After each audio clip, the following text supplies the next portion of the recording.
മലയാളിയുടെ പ്രതീക്ഷയ്ക്കൊത്തു പ്രവർത്തിക്കുന്ന ഒരേ ഒരു മന്ത്രിയേ ഉള്ളൂ നമ്മുടെ നാട്ടിൽ, വിദ്യാഭ്യാസ മന്ത്രി PK അബ്ദുൾ.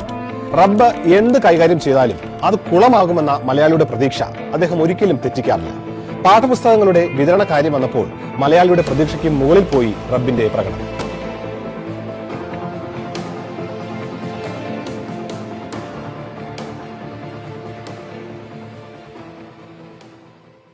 എഴുതാത്തവർക്കും A+ എന്ന വിപ്ലവകരമായ പരീക്ഷാ പരിഷ്കരണം ലോകത്താദ്യമായി നടപ്പാക്കിയ മഹാത്മാവാണ് PK അബ്ദുൾ. പാഠപുസ്തകങ്ങളിലും സിലബസിലുമായി വിദ്യാഭ്യാസം ചുരുങ്ങരുത് എന്ന കാഴ്ചപ്പാടാണ് അബ്ദുൾ റബ്ബ് എന്ന വിദ്യാഭ്യാസ വിചക്ഷണന് ഉള്ളത്. പരീക്ഷ പോലും സ്വതന്ത്ര വിദ്യാഭ്യാസത്തിന് എതിരാണെന്നാണ് അദ്ദേഹത്തിന്റെ അഭിപ്രായം. പാഠപുസ്തകരഹിത കേരളം എന്ന സ്വപ്നം സാക്ഷാത്കരിക്കാൻ അച്ചടി വകുപ്പ് മന്ത്രി KP മോഹനനുമായി ചേർന്നുള്ള പദ്ധതിയാണ് റബ്ബ് ആവിഷ്കരിച്ചത്.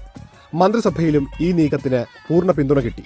കുരയ്ക്കുന്ന പട്ടിക്ക് തലയെന്തിനാ എന്ന് ചോദിക്കുന്ന പോലെ പഠിക്കുന്ന കുട്ടിക്ക് പുസ്തകം എന്തിനാ എന്നാണ് മന്ത്രിസഭയിൽ ചിലർ ചോദിച്ചത്.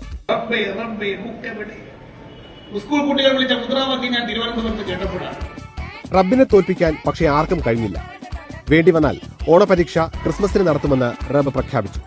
മാനത്ത് പിറ നോക്കി പെരുന്നാൾ പ്രഖ്യാപിക്കുന്ന പോലെ ഇനി മുതൽ ഓണം ക്രിസ്മസും പാഠപുസ്തകം വരുന്നത് നോക്കി പ്രഖ്യാപിക്കണമെന്നും അദ്ദേഹം ആവശ്യപ്പെട്ടു. റബ്ബ് പോകും വഴിക്കെല്ലാം SFI DYFI പ്രവർത്തകർ ഓടിക്കൂടി.